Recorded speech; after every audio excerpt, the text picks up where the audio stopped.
Welcome back, everyone, to the next installment of the Whitetail Apprentice Series. I am your host, Josh Luck, and I am joined by my co-host, Mr. Jacob Sklenar. Sklenar, how you doing? I'm doing great, Josh. How are you? I am very excited. We are back heavy into whitetails.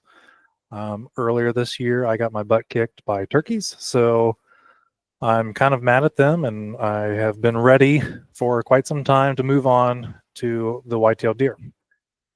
Yeah. I can kind of relate and I can't relate. I can relate that I want to get back into whitetails quite a bit, but I'm having a freaking blast during turkey season right now, coming off of several kills now and a couple more tags to go. Unfortunately, in Wisconsin, we kind of stick around a little bit longer than you guys. We're in a little bit different weather than you guys, a little bit different phase of the turkey season, but I was just so obsessed with scouting this year. Like just so obsessed with note taking and kind of in direct relation to this series that we've got here, the 2.0 of the Whitetail Apprentice. I took a lot of notes. Did a lot of data acquisition. I made sure that everything I did in the woods was quantified and just fell back in love with the process of scouting and deer hunting and just nerding out to myself and geeking over little notes in my phone and just stuff like that, like things that I did when I really made my largest jumps as a whitetail hunter. So I'm really excited to get back into that, but I will not say no to shooting a turkey in the face if I get the chance the next week or so here. So for those listening, we are recording this ahead of time and early, so that is why Jacob is talking about his turkeys right now.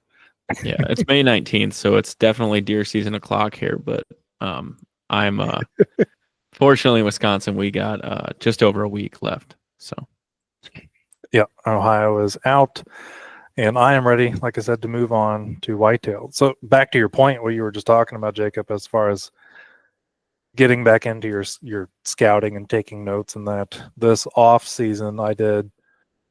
Well, I was limited on time, as most people are, but I did take a deeper dive into one area in particular that I had a few very nice bucks on last season.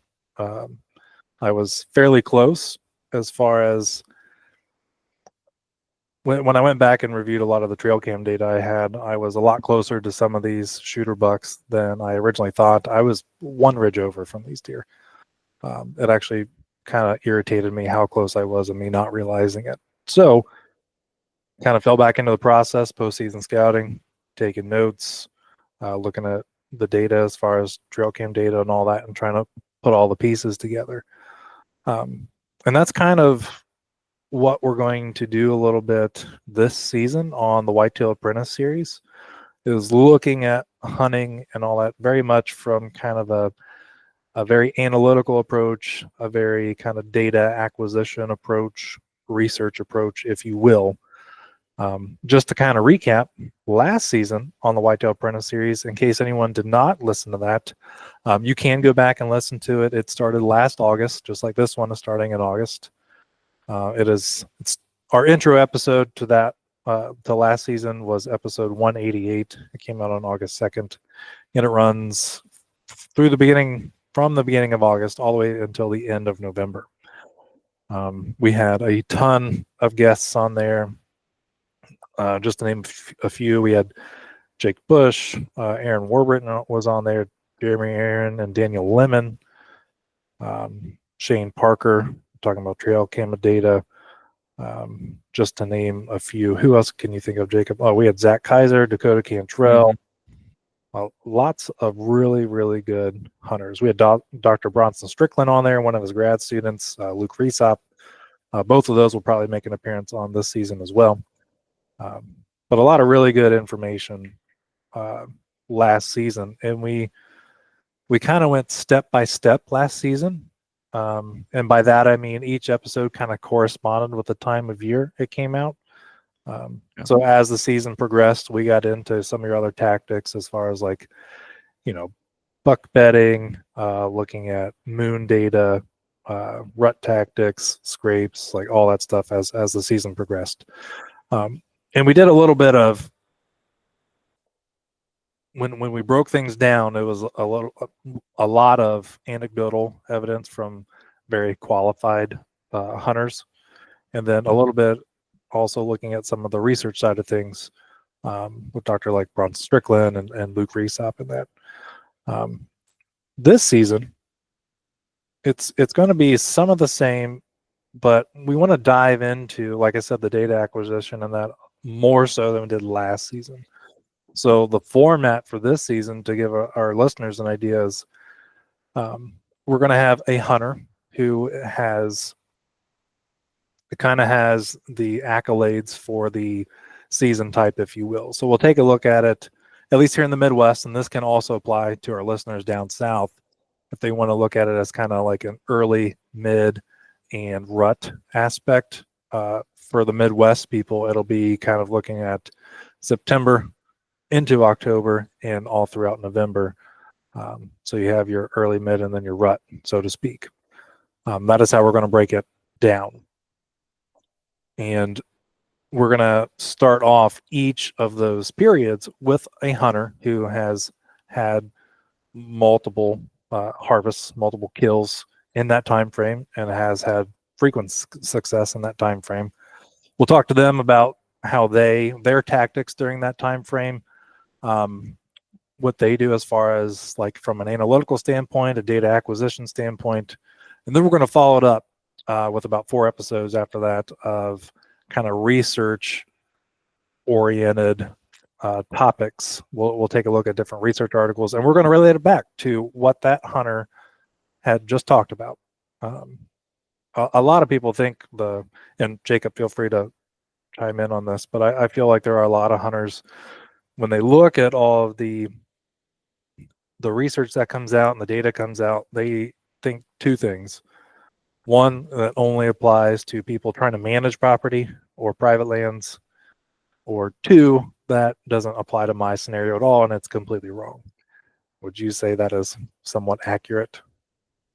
Yeah, I think there's a lot of limitations to studies when you're looking at them from a really narrow scope. So if we try to make our claim that this one study or this one person in this one research article, if you will, is the end all be all, I think we're negating the circumstances of the study if we were to make it like, one singular episode and here's the data, right? So I think we're doing a good job by having 3 different sets of 4 heavy research, so 12 episodes, heavily research-based episodes.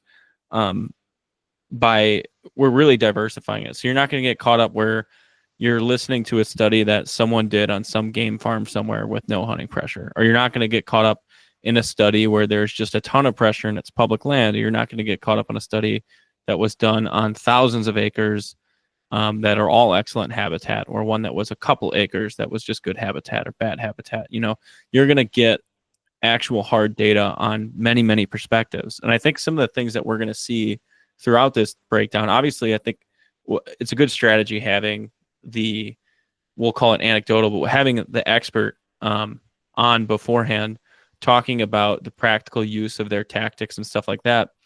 That way we'll be able to see the underlying reasoning that lies in those tactics. You'll be able to see the stuff that you employ used by those hunters.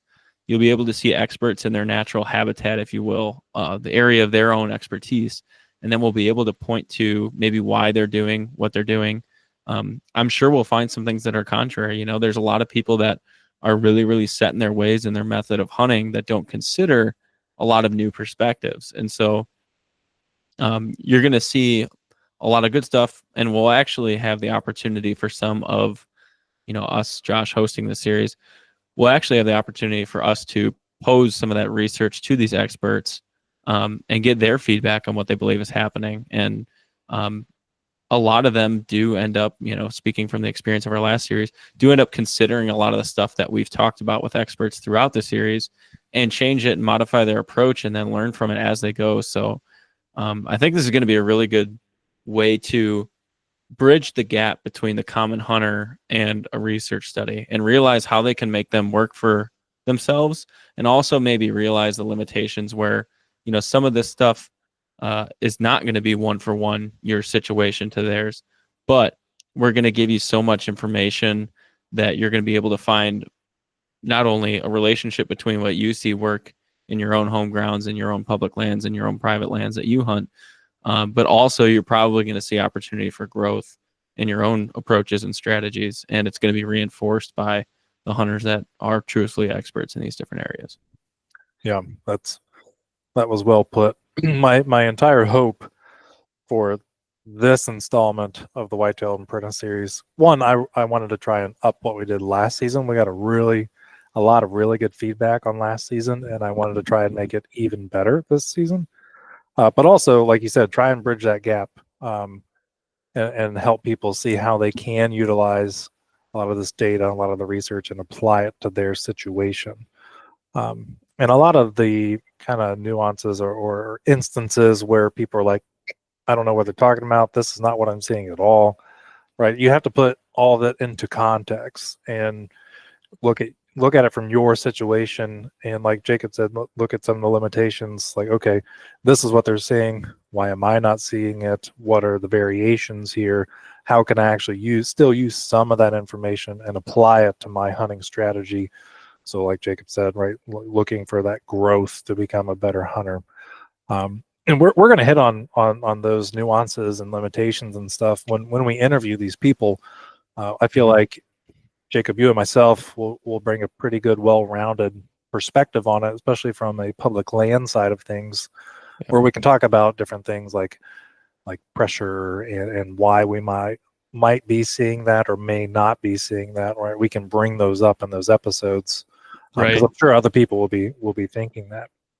I think we'll be able to ask those hard questions that, you're kind of screaming at your screen, like, ask him about this, like all of us have listened to a podcast where the host is not challenging the person that they're talking to, where they're trying to just boost them up and make them seem like this idolic figure, like that they can't do no wrong. And what we would really like to do is be the voice of that common hunter, be the voice of maybe from a place of non-education, and something that we consider in our approaches, because, we're out there scout and grind and doing everything we can to succeed, just like you guys are. And so we want the most we can get from these guests selfishly and to bring to you guys good information.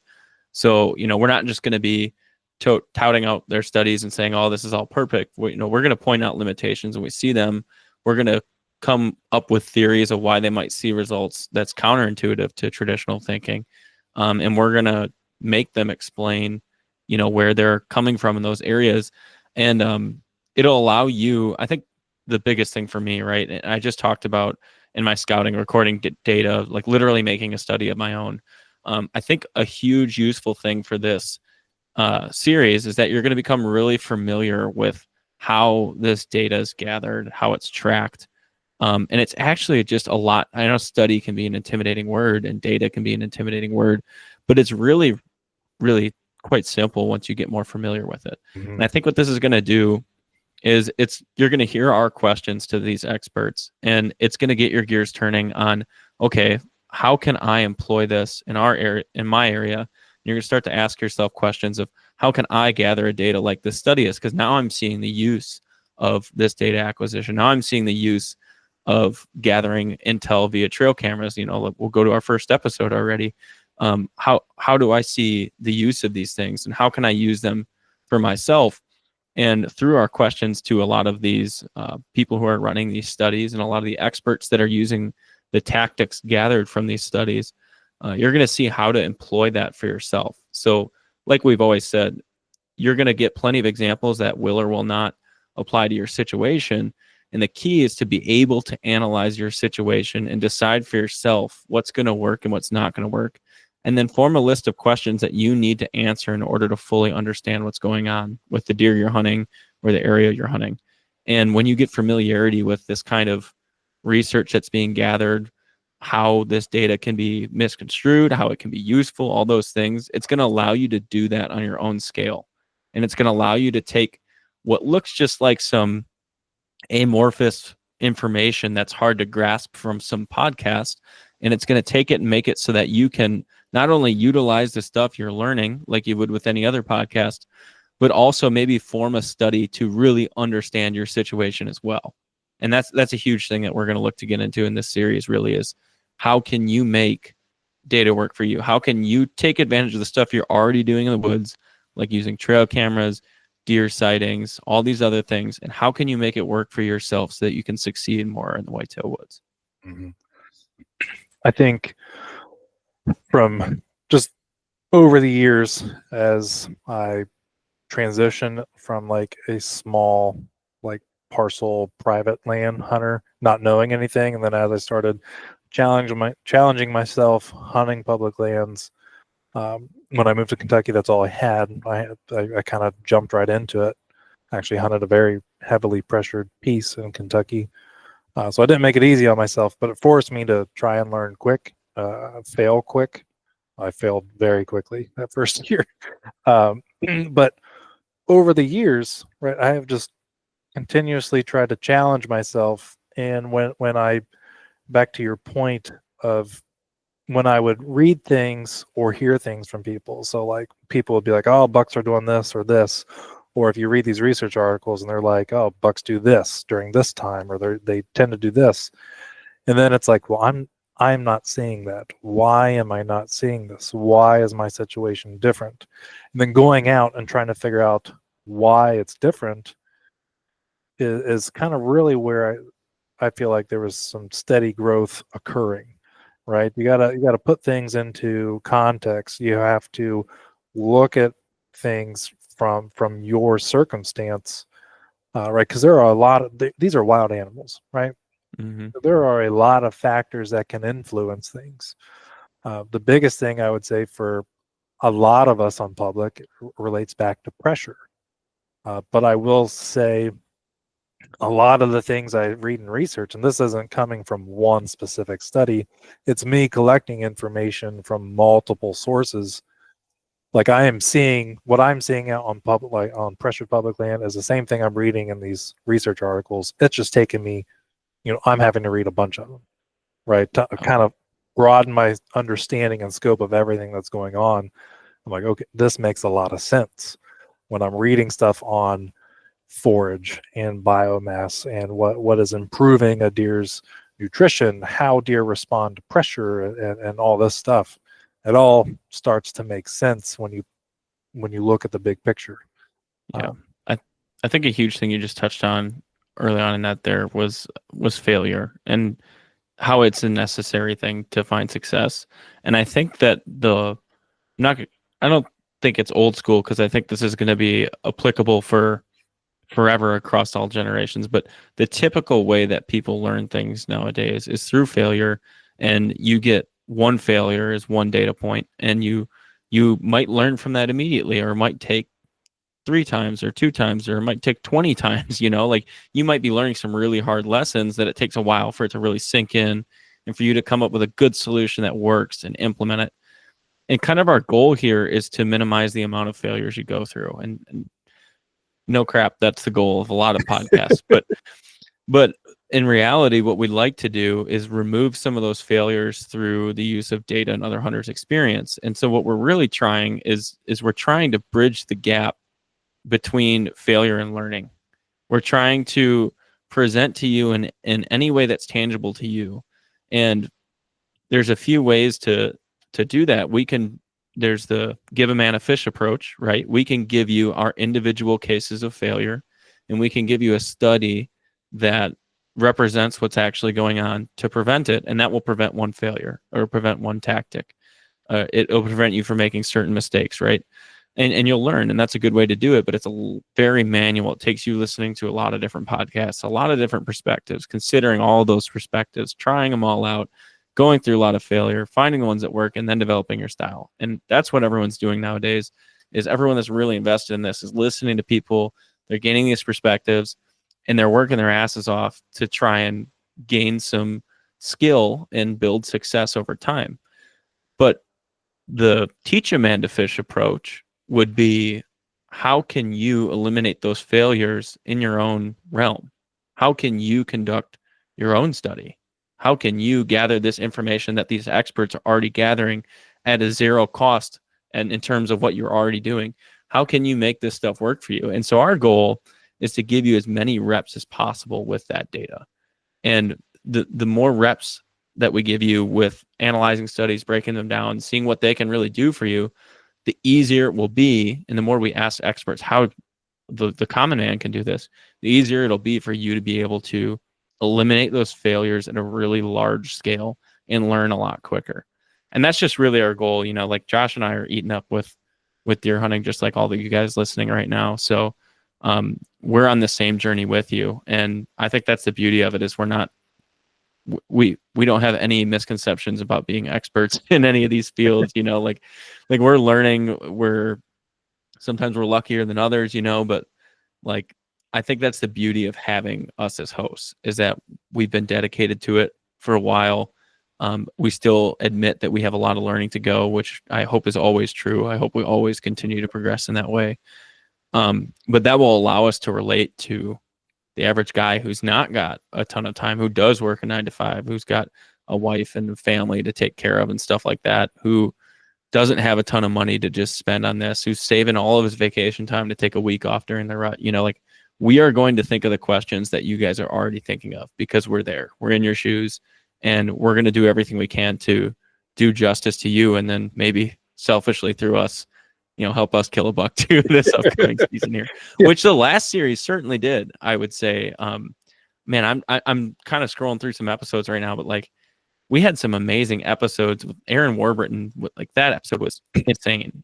Bronson Strickland, Yeah. we broke down his studies in a way that I've never seen done before. And that's not me just trying to toot my own horn here, but it was really interesting. The way that Greg broke down rubs in his episode was crazy. And we just kept like building upon our own knowledge. And we actually used these guests to build upon each other. And I can't wait to see that be done in a hard number standpoint, and then see our experts pay credence to what all these studies are talking about.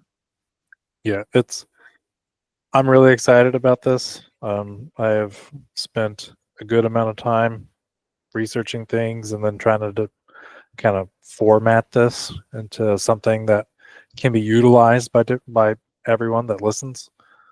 So I hope everyone kind of appreciates what we're doing and can take something from it and can improve their success. To what you were just saying, Jacob, as far as us being in the same shoes, you know, busy, right? My goal I like to learn. Just to preface that, right? I went through grad school and all that. I even after I finished all my schooling and I'm in my career now, I still seek learning opportunities there, but I was still craving knowledge, and I've kind of thrown all that into the whitetail world. It has really been quenching my thirst, so to speak, for learning opportunities, and I've kind of dove right into it. But I wanted to increase my knowledge because I work, right? I have a family. When this comes out, I will have just had my second child. So I have a toddler and a newborn. So time is limited, right? My wife works as well. So my goal is to be as efficient as I possibly can out in the woods. And in order for me to do that, I need to learn as much as I can and implement as much as I can to improve my success rate, right? I enjoy being out in the woods as much as anyone else. And I know some people really like sitting 30 times a year, 40, 50. I would much rather spend a lot of that time with my family. So if I can make something happen in 3 sits, I am all for that. So that is my goal every year, to try and be very efficient. The year I killed my buck in Kentucky on my second sit, that was like a huge weight off my shoulders, my wife's shoulders. That was one of my most memorable hunts. And I mean, it was only my second sit, but man, something about being that efficient is just awesome. And then it provided me with opportunities to go scout more and learn more. So that is something I'm hoping we can do for all of our listeners. Yeah, it's funny that you talk about that. I had the privilege of I've killed 2 turkeys with my dad this year. And I just love killing turkeys the way I like to kill them. I don't love killing them just the way that's probably best to kill them, which is sometimes it's patience. But the first time me and my dad went out, not to get on a tangent about turkeys, this will come full circle, I promise. But first time me and my dad went out, we went way far back into this public land. He strained or tore his Achilles a while back. So, and he's not in the best shape in the world. I'll be polite to him here, but but we were doing something difficult. We were in hill country, mostly trails, but we went 1.8 miles back, and it was 1:30 p.m. when we killed his turkey. It was an 80-degree day, and so it was a grind. We had to get really close to this bubble of 4 toms, and we got them all to come in, and it was great. It was just the coolest experience. Beautiful bird. And then the second time, we tried to get on one in a roost in a woodlot, and it wasn't just like bouncing around back and forth and screwing up stuff on one off the roost and screwing up another and bouncing a whole bunch of different turkeys, and then eventually, getting one to come in and shooting it at 1:30. This was, we didn't get to roost the night before because of wind, but we were 300 yards off the roost, and we made sure we didn't call too much. We slipped in on him. He was on a private field.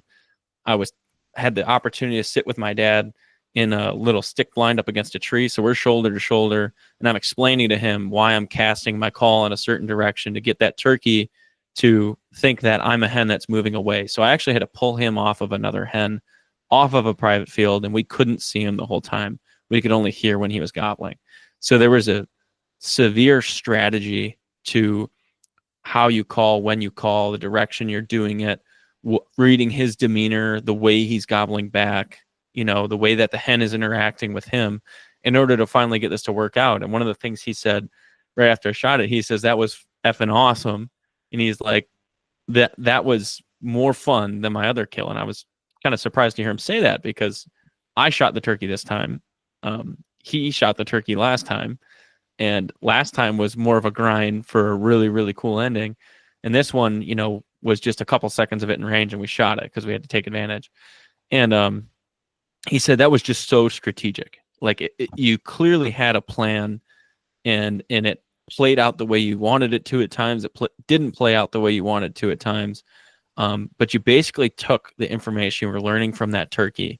I chased that same turkey. I could hunt till around 6:30 a.m. last Sunday in Zone 1, which is across the state for me. And I screwed up on a hunt on that same turkey in that same woodlot a week earlier. And so I learned from that experience, and I learned from all these other experiences, and I was able to, in the moment, explain to my dad what was going on. And, he said, I just learned so much, going through that experience. And I think that that's like just kind of a microcosm for what you and I have probably always done in the whitetail woods. Like, yeah, it was a more efficient hunt, right? But the beauty of an efficient hunt lies in that you developed a strategy based on previous failures, and you executed on those things, and it worked out. And it might not work out in every situation, but our goal here, like I've said already, is to really take those failures and then use them to implement a strategy. And what we really want to extract from our guests is, we don't want to just have them tell us this is what works, or this is the data says this, and this is our result. We want to get into, how did you collect it? Or if it's a hunting expert will say, instead of a person with a doctorate giving us a study, we're going to ask them, well, what did you try that didn't work? How did you know it didn't work? How do you know that what you're trying right now does work? How do you implement this information into your strategy? Or we might ask an expert, someone that's presenting us with a study, we might ask them, how is this practical? Like, this data is telling us this, and you've drawn these graphs and conclusions. That's great. But like, how do we use this as hunters? And how do you use it? Because we talked to Luke Resop, and there's been plenty of times that he said, yeah, the data says this, but what I practice in hunting is not really that, like, because we all have tendencies, right? So we want to capture like the human essence of battling with these failures, and then using them to actually create true hard tactics that work, so that when you need to be efficient, when you need to be an Andy May out there, right? You're going out there and you're executing on a strategy that you're comfortable and confident in, and it'll beget efficiency. You know, we always say like efficiency sets you free. You know, it sets you free to be in the rest of your life with your family, and it sets you free to maybe pursue a deer in another state, or it sets you free to dive back into scouting. You know, and our goal here is to make you efficient and hopefully help you take all those questions you've been wanting to ask these people that you've heard on podcasts, people that you haven't, quite a bit actually going through our list. A lot of new information here too, which I'm really excited about. But there's going to be just a ton of stuff that you've been dying to ask that's going to be asked in this series, and it's going to directly relate to a way that you can test it and truthfully know whether it works in your hunts or not. Yeah. Some of these topics that we have for this season are, I don't want to give away too much, but I'm very excited about. One of the ones I'll give a little bit of a hint away. You had mentioned that study with Bronson Strickland earlier and Luke Reese out, the deer movement study, and how we kind of looked at it differently. We looked at it in its entirety, and then we also broke it down during the rut time frame.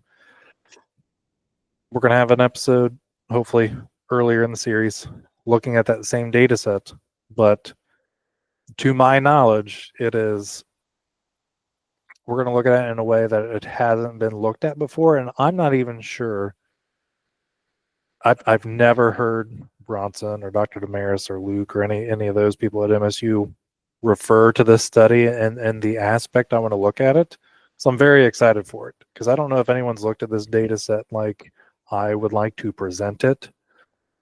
And I think it might hopefully open some eyes, and also in my mind, when I look at it from this perspective, it makes a lot of sense to me.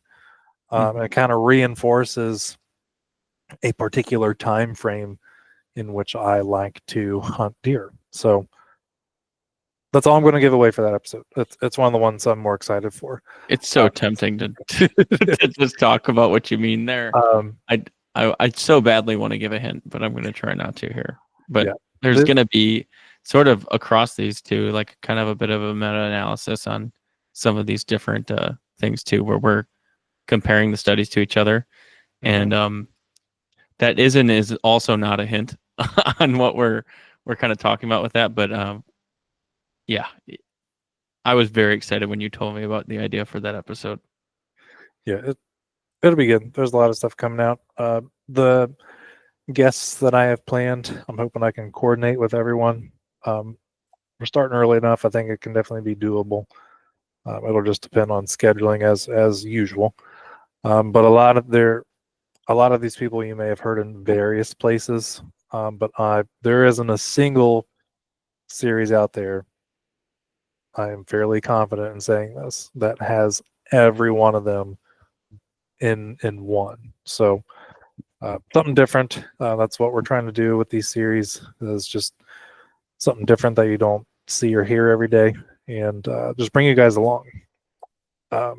So now that we've beaten a dead horse, killed it again, and then beat it again, before we hop off this episode, I would like to hit a little bit on our seasons, this upcoming season, Jacob. So tell me a little bit about what you kind of have planned for this year as far as whitetail hunting. So first and foremost, I'm getting married in July, and so when this comes out, you were married in July. You are a married man now. Yes, I'm a married man. My soul is gone. I'm just kidding. So that, and then I have a honeymoon. So vacation time is slim pickings this year, but I am 99% sure with one preference point that I'm going to be drawing Kansas. So I have got a week put away for that. If I don't draw Kansas, I have an even bigger hunt planned, which I can't say anything about. But I most likely will draw Kansas. Should be doing that with my good buddy Wyatt Barber. Should be a really, really fun hunt there. And I'm semi-starting fresh, but I've kind of identified a few survivors in Wisconsin that I'm really, really excited about. There is one buck of all the bucks that has survived for 2 years straight, and he's in an area that I have him pretty dang well figured out, and I would just love to kill him. Josh, you've seen this deer. I think he's like I mean, he's at least a 140s 8. Oh yeah, you showed me this I deer. think he's even bigger than that now. I think it was 140s 2 years ago, but it's really hard to judge because I've just not seen an 8. I've never seen an 8 as big as him, besides obviously like, random people posting on social media or Jake's 8. But Yeah. like, this is the most beautiful, big, clean 8 I've ever actually hunted myself. So Well, those deer up there, a lot of them have just got huge bodies on them, so yeah. it kind of skews. Like when you look at the rack, it doesn't Yeah. always look as big. You're like, is that Well, there's actually that one bigger? video, the one perspective when he turns away. Do you remember that picture? And you're like, Yeah. holy crap! Like Yes. it's way over a 200-pound deer. Like I wouldn't be surprised if he's 250 pounds, and his rack is far eclipsed the width of his body, um, and he's got mass to back it. I don't know. I'm really excited. I have bigger deer than that to chase too, which is super cool. I have a whole lot of new places that I've scouted, and I'm just super cool to get lost in an area with deer that I'm not familiar with. But I have so much in the back pocket. And then there was that big 8 that I passed on last year.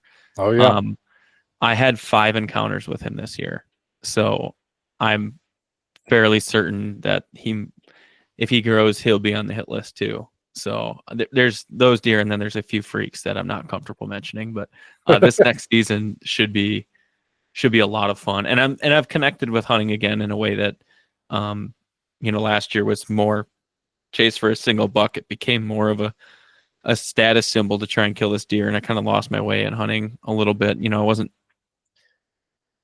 I was a little too obsessed on just trying to kill one deer and a little less obsessed in the experience. And I feel like reconnecting with the experience through the end of the season last year and this off season has led me to become a much better hunter. And I'm kind of reaping the rewards of that in turkey season. It feels so good to be in the woods and just be thankful to be out there again. And the success is coming. So this deer season, I think, is going to be really great. I'm excited to see your season. That Kansas trip should be a lot of fun. I can't wait. I have a point for Kansas, but I'm going to hold on to it. That's a good idea with what you got down the pipe. Talk about your pipeline. You got quite a bit going on here. Yeah, so we just had a little girl. We're recording this before she comes, but she'll be here in a couple of weeks. So by the time this comes out, she will be here.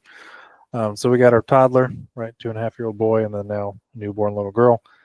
So home life is busy. And then my wife has a pretty important procedure coming up later this year that we don't know a whole lot about. But I do know that it will take quite a bit of time away from hunting. It will require me to be home quite a bit. So I don't know if all of my November hunting is gone. I don't know if all of my December hunting is gone. But in any case, there is a chunk of the season where I will need to be at home. That is my place. So I have a very limited season. And to put this in perspective right now, like we mentioned earlier, also Rick hates it when I mention dates. So if he listens to this, the whole time he's going to be shaking his head. But this is May. Towards the end, we're middle of May. So I'm going to try and right now get all of my cameras hung for Kentucky and Ohio within the next 2 weeks, because this is the only time I can guarantee that I will be able to get cameras out. So right now, when you're listening to this, my hope is I will have had one camera check. My goal is this first week of August to do an initial camera check, readjust, and then I probably won't be able to get to it again until actually hunting season. But my goal this year is to be very efficient. Last season, I had 4 encounters with one of my shooters. This was on a private piece. 3 of them were at 25 yards or less. He's a freaking stud too. Yeah, beautiful 10-point. I called him the G310 because his G3s were much taller than his 2s. Definitely like a mid-40s buck, I'd say. Maybe a little bigger, but he's got so much potential. He was no. I'm talking about the one the one late season, the one I see. in Not October. the late season one. I gotcha. I'll get to that buck here in a second, but Yeah. I don't know. The G310 that I'm calling him is, I don't know what happened to him. Maybe he'll pop up again this season. But I ran out of light twice in the evening. I couldn't see, literally like a few minutes after legal light. On the first time, I drew on him when he was at 25 yards. Couldn't see my pins. It was literally right at the end of legal. The other time was in the morning. It was just breaking daylight. I think it was 2 minutes past or 2 minutes into legal light. It was super calm morning. I went to draw. He was pushing off a small buck from a doe, and I don't know if he caught the movement out of the corner of his eye or heard me because it was so quiet and I was trying to draw. They ended up trotting off. They didn't blow or anything. They ended up walking away, but spooked them. So yeah, multiple close encounters with him. Couldn't close the deal. I had an encounter with a buck in Kentucky. Same thing. I literally ran out of light. I went and reviewed the footage afterwards. It was literally the last minute of legal. I couldn't see my pins. And then late season in Ohio last year, I had an encounter with a very nice 10-pointer. I was debating for a while on whether or not I would actually shoot him. I had him on camera. And then the next day, or maybe it was 2 days later, it was very cold. And I had an encounter. He was actually the first buck that had come out. That it was super early. He came out to 20 yards. He had dropped one side. I'm actually very happy he did, because once I saw him in person, he is definitely young. Absolutely no more than 3.5 years old, at the most. And he was definitely into the mid 40s pretty easy. So I had him on camera not last year, but the year before as well, towards the latter part of the season, and that encounter with him this year. So I'm hoping he sticks around. Sometimes on that private piece, when they get to that 4.5 or older range, they kind of shift or stay in different parts of their home range. So I don't. Sometimes they'll just move out. It seems like. But I'm hoping he's still around. He has all the potential in the world to make a huge jump. So Yeah. And that'll be a deer I'm targeting in Ohio. There is a piece of public in Ohio where there was a couple deer last year that I wanted to shoot. I just never got on. So I'll shift some cameras around there and try and hone in on those deer. I am most excited about Kentucky.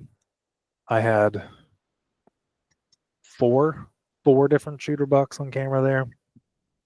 And to my knowledge, most of them, if not all of them, made it, as far as I know. I did a lot of my postseason scouting this past January, February there to hone in on these deer more. I think I have identified areas where I need to shift cameras and have cameras there, and then areas where I think they're escaping and eluding the pressure. There's quite a bit of pressure there, but I am most excited for that piece of public in Kentucky. There was just an abundance of bucks there, it seemed like. So I'm hoping I can get it done early. That would bode well for the position I'm in. But that's going to be my goal. Try and get things done early. I feel like I need to get something down, especially with those encounters I had last year. And I had more encounters with bucks last year than I had in I think ever. Yeah. So I was efficient in Ohio. I just didn't close the deal in multiple cases. So my goal this year is to close. That is my. Yeah. I also forgot to mention that Chris and I might sneak in a weekend trip or two to Illinois as well. That's right. He had mentioned that. Yeah, scouting fell through a little bit, but I'm not too worried about that in terms of No. what we got going and some of the knowledge we built up there. So Yeah. Currently, I'm just racking up some points in other states. So yeah, once things calm down at home, the hope is in I think we're 26. set for like a crazy year like the year after. I'm gonna have a week of vacation time residual, so I'll have 3 full weeks to spend out of state on deer There in you 2 years. go. So if all things go well, so I'm excited for that. Yeah, I'll have. Heck, I have at least 1 point for Kansas.